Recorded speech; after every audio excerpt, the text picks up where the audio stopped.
Seja muito bem-vindo à nossa Escola Bíblica Online. Muito bem-vindo à nossa Escola Bíblica Online. Nós adotamos a revista Compromisso, da Convicção Editora. Estamos na lição de número 1. Já fizemos um vídeo, de uma forma específica, sobre o teor da revista. Fizemos também um vídeo que é um material complementar, fazendo alusão ao capítulo 1, do versículo 1 até o 8. E agora vamos falar sobre o capítulo 2, do versículo 1 até o 21. Lembrando que não é versículo por versículo, e sim pegando um apanhado para que a gente tenha uma noção do que é dito na palavra de Deus. Esse material, naturalmente, visa quem? Os professores e alunos, isto é, pessoas interessadas em aprender cada vez mais e mais a palavra de Deus.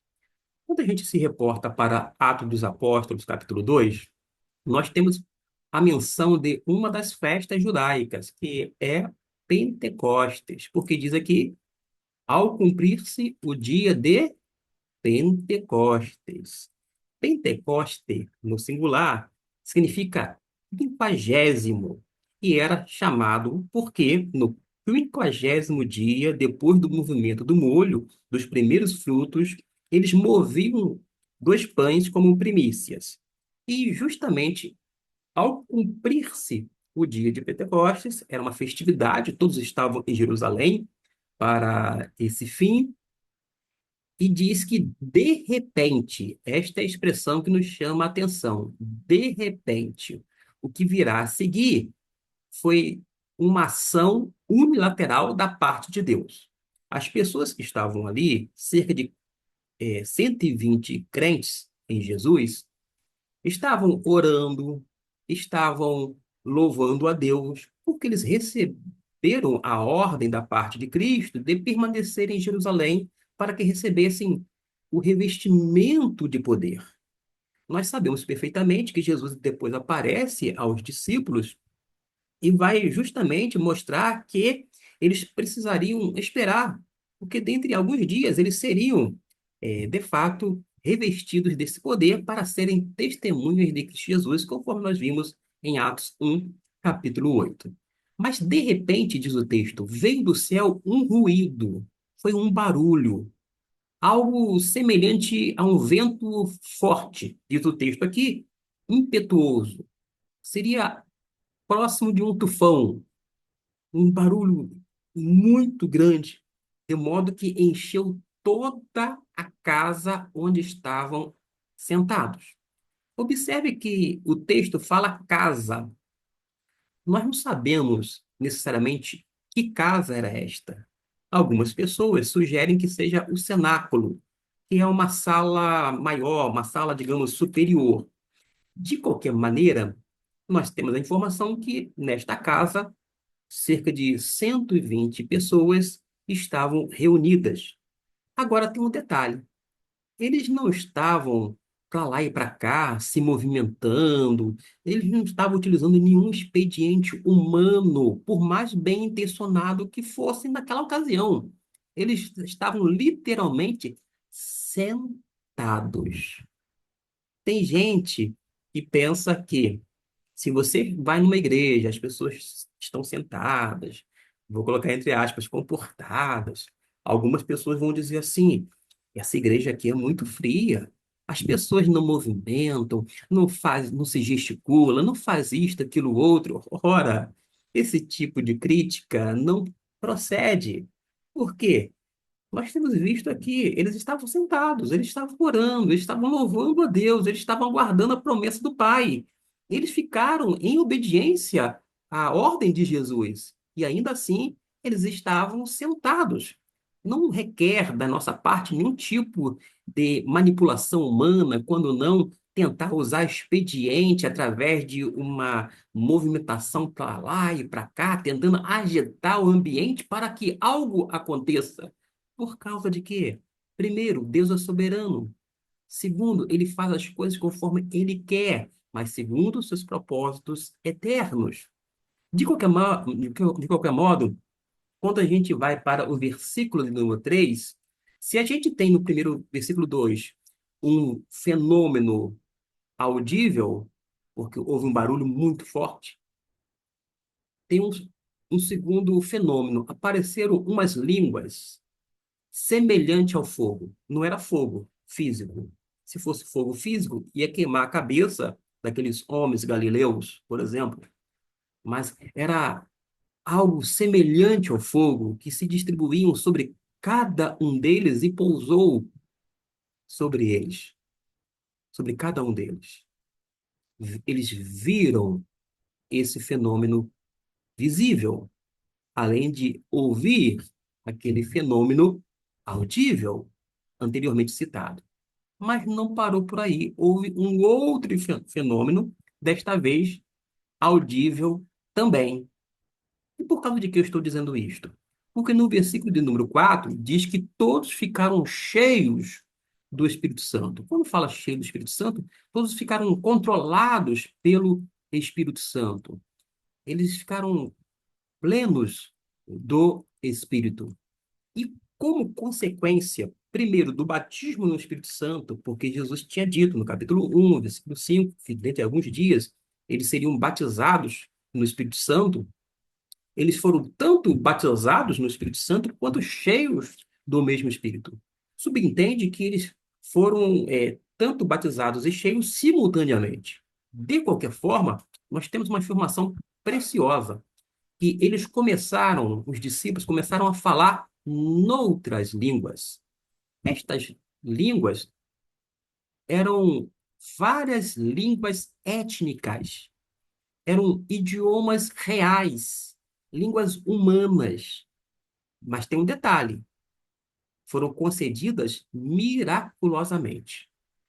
Atribuir a algo natural, banalizando o verdadeiro dom de línguas, que consiste em línguas inteligíveis, compreensíveis, línguas reais, idiomas humanos, que foram, conforme no dia de Pentecostes, concedidos conforme o Espírito Santo lhes concedia a cada um deles que falassem, de atribuir esse fenômeno real a uma coisa banal, como de menor importância, é desconsiderar o verdadeiro mover de Deus.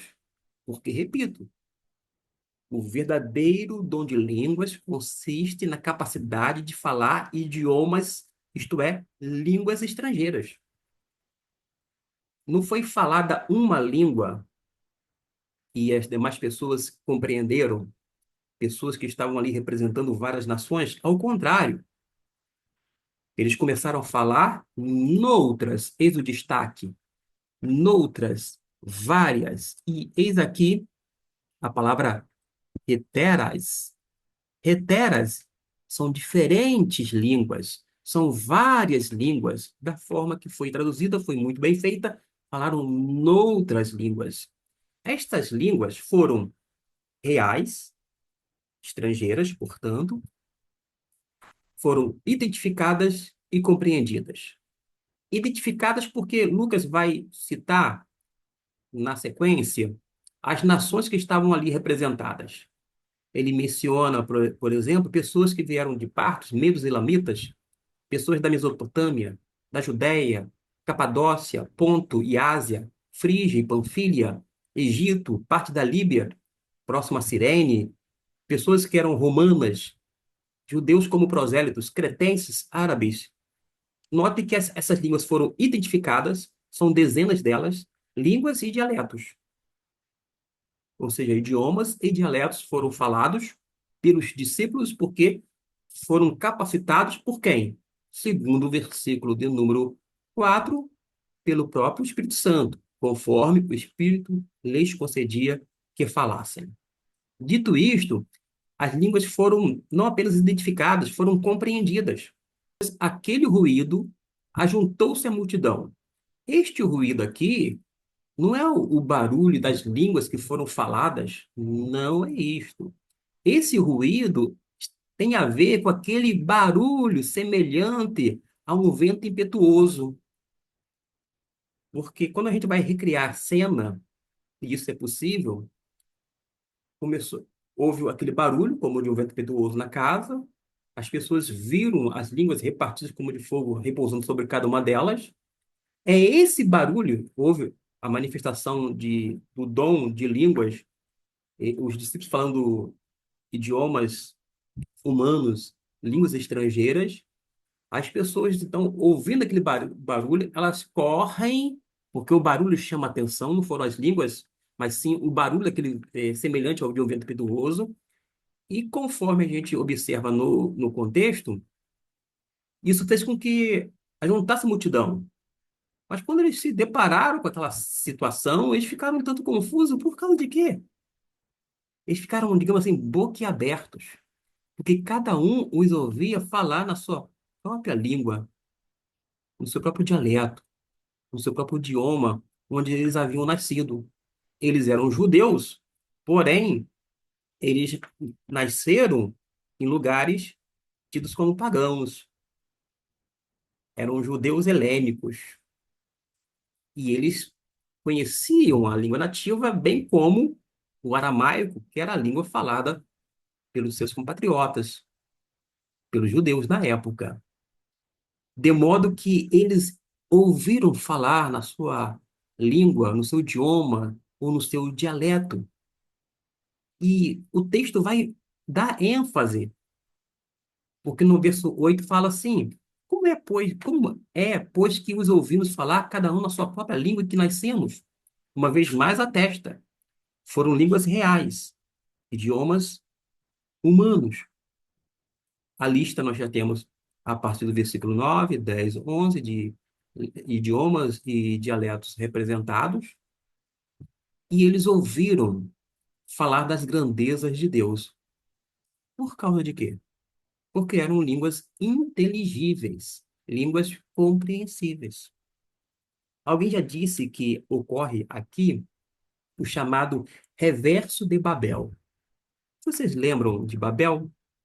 Havia uma só linguagem e Deus, de uma forma miraculosa, fez com que houvesse várias línguas a partir daquele dia na cidade de Babel? Pois bem, aqui todos ouviram falar das grandezas de Deus através de vários idiomas e dialetos, mas com uma só mensagem, porque todos eles escutaram falar das grandezas de Deus. Eles compreenderam, eles identificaram as línguas, eles, enfim, compreenderam porque eram línguas reais, idiomas humanos. Acontece que o texto prossegue dizendo: e todos pasmavam, estavam perplexos, ficaram assim maravilhados, dizendo uns aos outros: o que quer dizer isto? Não é referente ao conteúdo das línguas, porque eles ouviam falar das grandezas de Deus, mas eles queriam entender como é que pode. E os galileus, eles são homens galileus. Quando menciona lá a Judéia no meio das línguas, é porque quem era habitante da Judéia tinha uma forma peculiar de falar que era diferente do galileu. Quem era da região da Galileia falava, vou dizer assim, com um sotaque totalmente peculiar, diferente. Seria algo hoje aqui semelhante ao do Brasil. Nós temos uma só língua, a língua portuguesa, falada em todo o território nacional, mas há um sotaque característico do nordestino. Quem fala quem fala e nasceu e vive e convive lá no sul do país, quando não você que está me acompanhando de outro estado da federação, já observou que eu falo chiado, porque eu nasci no estado do Rio de Janeiro. E a gente fala parede, sempre com i. Ah, falou errado. Não vem agora adentrar com esses pormenores. Mas acontece que a gente fala diferente. Tem muito a ver com a questão do regionalismo, não é verdade? Da mesma forma. Eles ficavam maravilhados, as pessoas, o que quer dizer isso? Como é assim que esses homens judeus falam em idiomas estrangeiros? Como assim? Vocês têm que pensar a partir daquela perspectiva, do próprio contexto. Segundo os judeus, a língua sagrada era o hebraico. Havia até discussão qual era a língua dos anjos. Um grupo de judeus, naquele período, e antes mesmo daquela época, bem como depois e até os dias atuais, vai dizer categoricamente: a língua falada pelos anjos é a língua hebraica, porque a língua hebraica que é sagrada. Era inimaginável ver de judeus falando a língua de homens de outros povos, que não, que não fosse a língua sagrada, o hebraico. É por isso que no versículo 12 fala depois que eles ficavam pasmos, perplexos, perguntando uns aos outros o que quer dizer isto. Repito, não foi porque eles não compreenderam, porque eles ouviram falar das grandezas de Deus. Mas não entrava na cabeça deles como é que pode Deus fazer algo dessa natureza. Eles não concebiam, em hipótese alguma.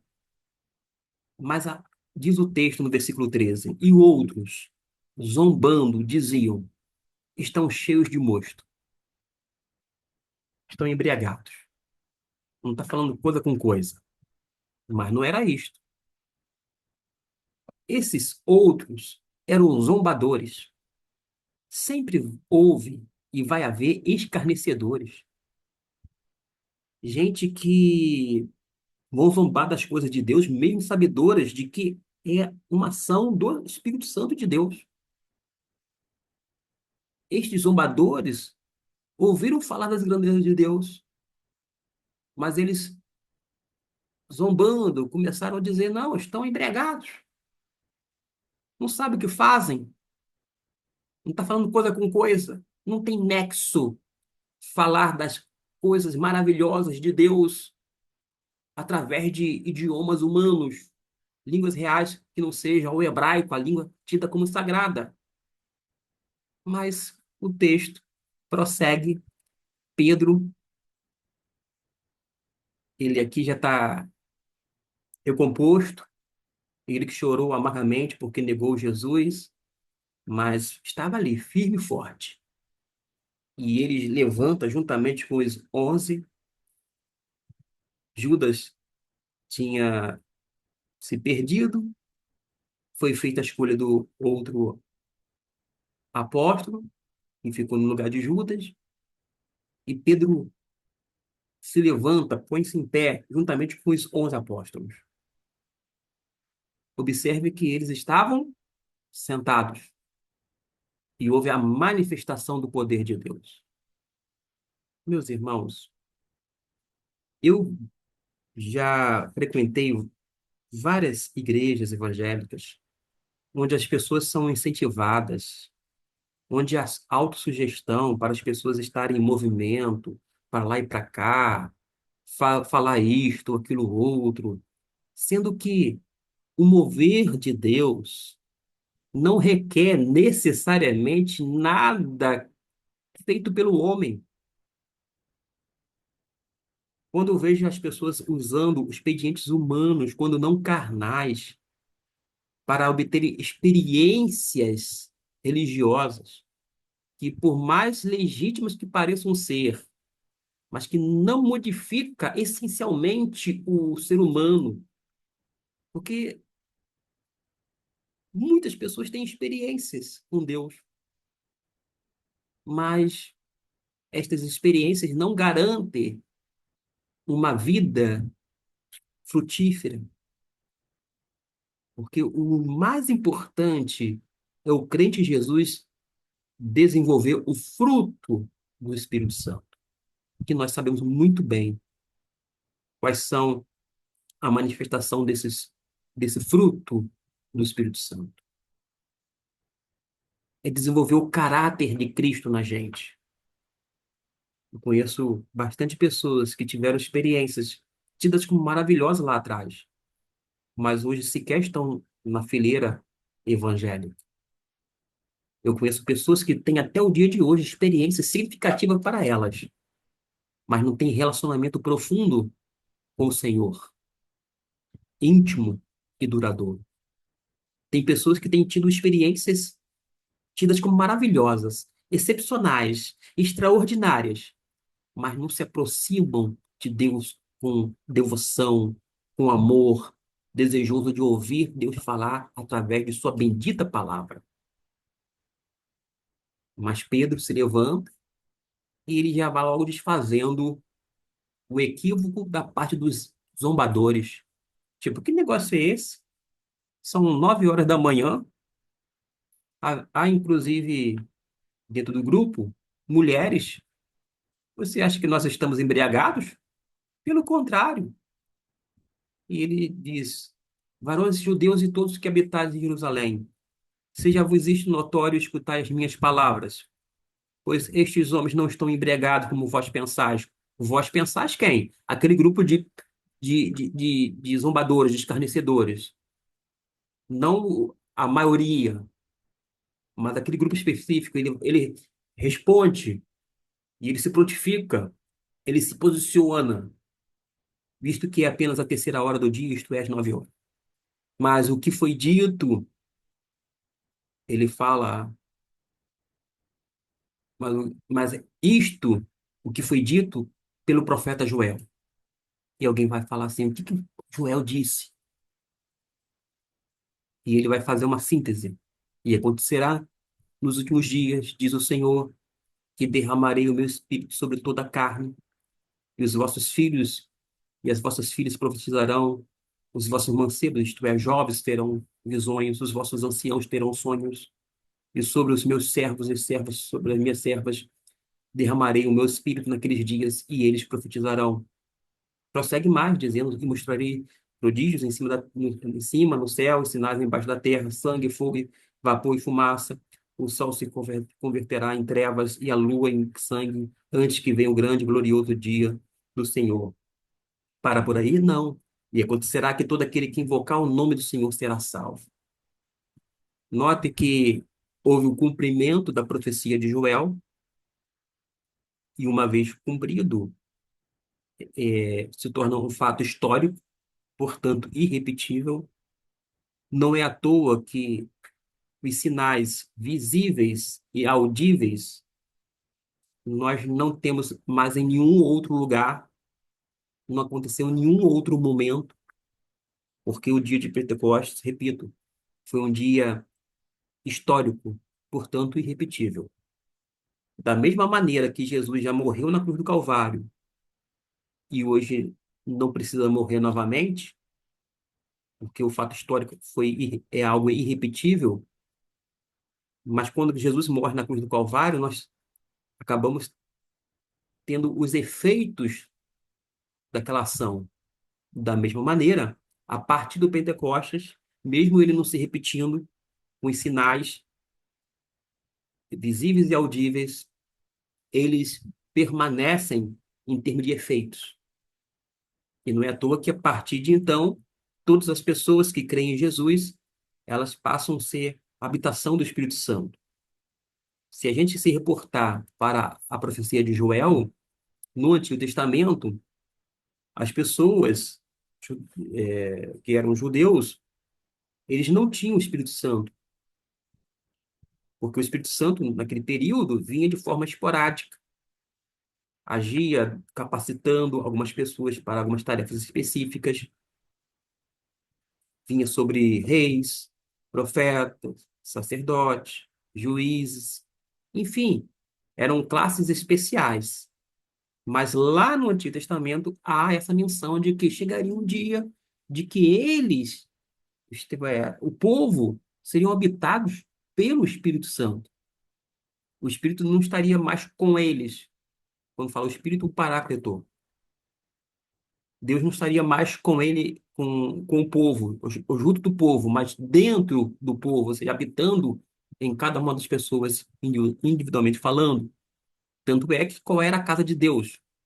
Primeiro Deus, não por ordem, mas Deus aparecia, tinha chamada teofania, mas Deus depois ele habita no tabernáculo, por sua vez, com a construção do templo, Deus habita no templo. Deus habitava no meio do povo, ou seja, junto com o povo, mas não dentro de cada uma das pessoas. Porque, como eu disse, há uma diferença entre o povo de uma forma geral e algumas pessoas específicas, conforme nós temos nas narrativas bíblicas do Antigo Testamento. Mas agora não. Ocorre aqui o que a gente chama, quando fala a gente chama, quem disse foi o John Lander. Ele escreveu sobre os princípios batistas, que ele fala em um ponto, ou tópico, sobre a democratização do Espírito. Todos têm o Espírito Santo, todos passam a ser habitação do mesmo. O Espírito Santo não vem sobre algumas poucas pessoas, pessoas prediletas, pessoas tidas como especiais. Não, vem sobre todas as pessoas. E observe que esse derramamento, esse feito extraordinário no dia de Pentecostes, fala que todo aquele que invocar o nome do Senhor será salvo. Porque nós vamos ver mais adiante que a recepção do Espírito Santo, que é chamado de dom do Espírito, que é o próprio Espírito Santo sendo concedido como uma dádiva, como um presente ao crente em Jesus, mediante arrependimento e fé na base do nome de Jesus, a gente observa que é a mesma condição para a salvação, de modo que todo aquele que invocar o nome do Senhor será salvo. A gente observa isto, e acontecerá que todo aquele que invocar o nome do Senhor será salvo. Está associado, sim, como a salvação. Mas eu tenho que dar uma palavra antes de encerrar, para você que ainda não entendeu o que a gente chama, quando fala gente, eu parto do princípio que de alguns estudiosos que estão de uma forma muito coerente com as escrituras, os quais eu faço coro, que existe um período de transição entre estes discípulos aqui do dia de Pentecostes, que eram judeus, e nós, que somos gentios. A não ser que você que me escuta é um judeu, tá bom? Mas qual é a diferença? Vou dizer assim, quais são os pormenores, melhor dizendo? Eles viveram na antiga aliança e experimentaram essa transição para a nova aliança que foi estabelecida pelo sangue de Cristo Jesus. Nós já vivemos na chamada Era da Graça, no estabelecimento da nova aliança. Eles estavam com Jesus. Jesus era um paráclito, era um ajudador, um consolador. Tanto é que Jesus fala que o paráclito habita convosco. Quando fala habitar convosco, é habitar com vocês. Como assim? A gente compreende através da própria leitura feita no texto bíblico, onde Jesus fala que ele rogaria ao Pai, era necessário que ele fosse, voltasse para os céus, ele rogaria ao Pai e o Pai enviaria outro ajudador. Falar outro ajudador, primeiro que é da mesma espécie. Assim como Jesus é divino, é um com o Pai, o Espírito Santo é um com Jesus. É a mesma essência. O Espírito Santo é Deus. Acontece que o Espírito Santo viria para habitar neles, isto é, dentro de cada um deles. Mas enquanto isto, eles tinham a presença do Paráclito na pessoa de Jesus. Porque vós conheceis porque habita convosco, habita com vocês, no meio de vocês. E Jesus estava presente fisicamente com um corpo verdadeiro, real, um corpo físico, porém sem a natureza pecaminosa. Ele foi tentado, mas não cedeu à tentação. Ele não pecou. Mas a gente precisa fazer essa distinção. Uma coisa é a atuação antes do dia de Pentecostes, mas a partir do recebimento do Espírito Santo no dia de Pentecostes em diante, todos os crentes em Jesus, as pessoas que vão sendo salvas, elas recebem o batismo do Espírito Santo, que é justamente esse momento que indica a primeira experiência cristã, porque o batismo indica a iniciação, compreende essa imersão no Espírito no ato de conversão.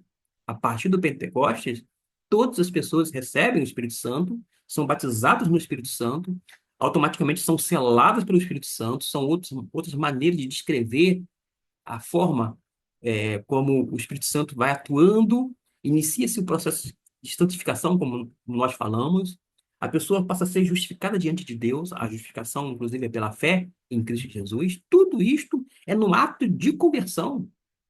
A pessoa se torna uma nova criatura, justamente, e é ali, a partir do Pentecostes, a partir daí, que a gente vai ver uma normalização. As pessoas recebem o Espírito Santo, a exceção é em Samaria, mas o próprio contexto histórico explica a razão de Deus reter a dádiva do Espírito Santo. Não era uma questão apenas histórica, não. Questão cultural, religiosa, muito forte, arraigada. E por conta dos judeus que tinham dificuldade de aceitar o povo samaritano, Deus, naquele momento, reteve o Espírito Santo, eles se converteram, eles receberam a palavra com alegria. Filipe pregou, a pregação foi acompanhada por sinais e prodígios da parte de Deus, mas foi necessário ir lá em Samaria, pelo menos dois apóstolos, e eles foram lá conferir se realmente o que estava acontecendo, um mover da parte de Deus. Tinha se passado mais ou menos um ano depois, ou a partir do Pentecostes, e eles não tinham ido evangelizar aquela região de Samaria. Os apóstolos não ficaram evangelizando aquelas regiões ali, não. Mas eles foram conferir porque Filipe, um diácono, estava lá pregando e receberam a informação de que eles tinham aceitado, os samaritanos tinham aceitado o evangelho. Aí os demais apóstolos que estavam lá, olha, a gente tem que ver isso, tem que conferir. Que negócio é esse? Vamos lá, enviar os dois. E, de uma forma específica, eles impõem as mãos sobre os samaritanos e eles recebem o Espírito Santo. Nós não temos mais os apóstolos para impor as mãos. Nós não temos mais as mesmas situações e circunstâncias históricas, religiosas, raciais, culturais, etc. e tal. E assim mesmo, há uma exceção. E eles, como resultado dessa ação, eles compreenderam ser da parte de Deus, diz o texto que eles voltaram pelas aldeias samaritanas pregando o evangelho, isto é, evangelizando. Eles foram lá só para conferir. Vou dar uma olhada. Não é possível. Como que pode um negócio desse? Vamos lá ver. Chegaram lá, ficaram convencidos. Então, a mesma coisa acontece com Cornélio, que era um gentio, sendo que a conversão de Cornélio se dá cerca de 6 a 8 anos depois do dia de Pentecostes. E o caso de Atos 19, do capítulo 1, do Atos 19, versículo 1 até o 6, vai acontecer mais ou menos 23 ou 20 anos depois, aproximadamente, do dia de Pentecostes. Não foi uma coisa assim, abrupta, de uma hora para outra começou a acontecer um monte de coisa, não. Foi um período que compreende quase que 30 anos quando a gente lê o livro de Atos dos Apóstolos. De modo que nós temos essas informações. Espero que tenha sido útil para você. Até domingo, como eu falei, hoje é quinta-feira. Se até domingo de manhã, você fizer uma pergunta, deixar aqui uma dúvida, eu vou estar atento para responder o mais rápido possível. Não apenas para esclarecer, mas de repente você utilizar, caso haja a, a necessidade, na sua sala de aula, na escola bíblica dominical, a fim de esclarecer as pessoas, mas sempre à luz da palavra de Deus. Deus o abençoe e até o nosso próximo vídeo.